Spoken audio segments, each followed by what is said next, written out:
Je m'adresse à M. Kamto Maurice et à tous ses proches collaborateurs, principalement, qui veulent entraîner le Cameroun, non pas dans le débat d'idées, mais dans la violence. M. Kamto Maurice, président du mouvement pour la renaissance du Cameroun, vous comprendrez bien qu'en cette circonstance, je ne puisse ni vous tutoyer, ni vous servir du Maurice, puisqu'on se connaît. Nous avons travaillé ensemble quelques années pour la paix et dans un esprit de liberté consacré. C'était au Comité national des droits de l'homme et des libertés, et je me souviens qu'au moment où nous amorcions les plus grandes et les plus belles réformes, vous nous avez lâchés en démissionnant, comme vous avez lâché récemment tous vos militants qui avaient déjà leur dossier prêt pour les législatives et les municipales, et qui seraient certainement, pour certains, maires ou députés aujourd'hui.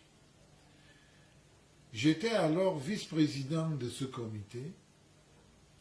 J'espère que vous vous rappelez des deux personnalités que j'avais battues aux élections pour accéder à cette fonction et seconder ainsi le président Fongwe de regretter mémoire, qui lui était alors nommé par décret présidentiel.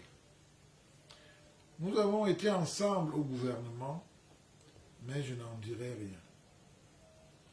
Revenons aux élections politiques.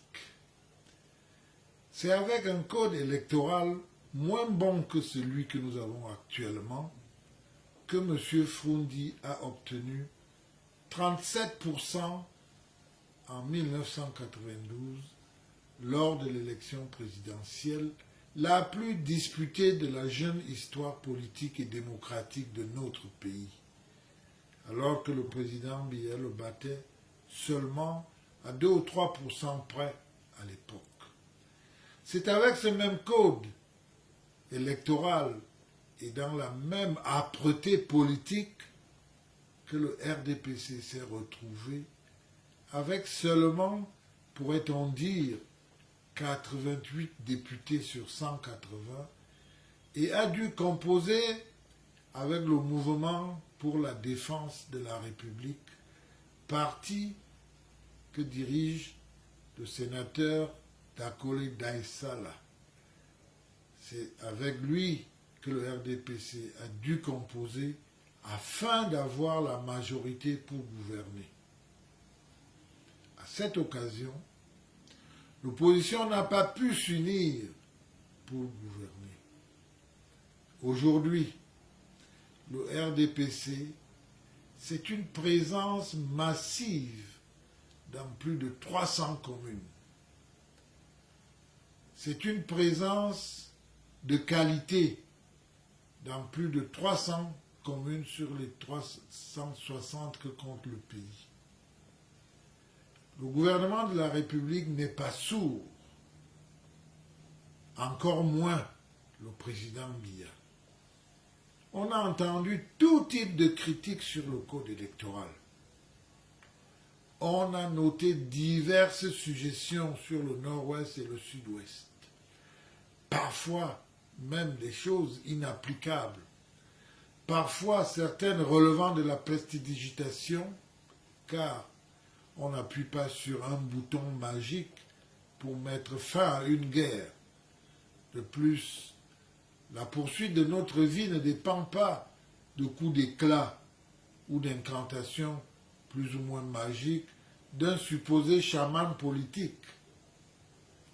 La fin de ce conflit dépend de l'aboutissement de tout ce que le président de la République, son Excellence Paul Biya, a entrepris de faire suite aux recommandations du grand dialogue national qui a permis à tous les Camerounais de bonne volonté d'échanger et de se prononcer. Le le président demande le concours de tous les Camerounais pour y arriver. Et on va y arriver.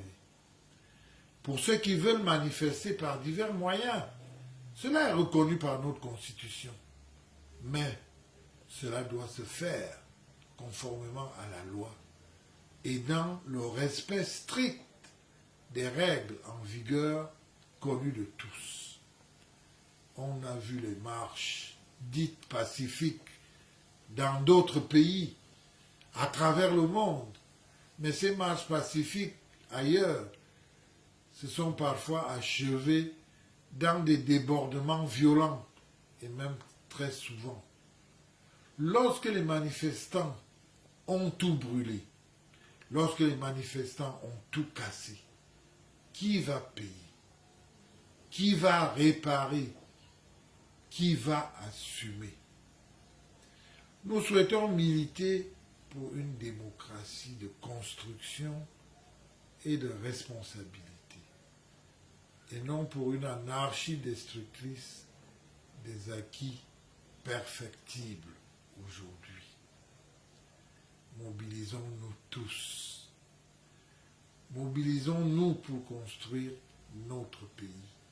Monsieur Kamto Maurice, mesdames et messieurs les collaborateurs de Kamto Maurice, mesdames et messieurs tous les Camerounais de bonne volonté, mobilisons-nous pour construire notre pays dans l'ordre et la discipline.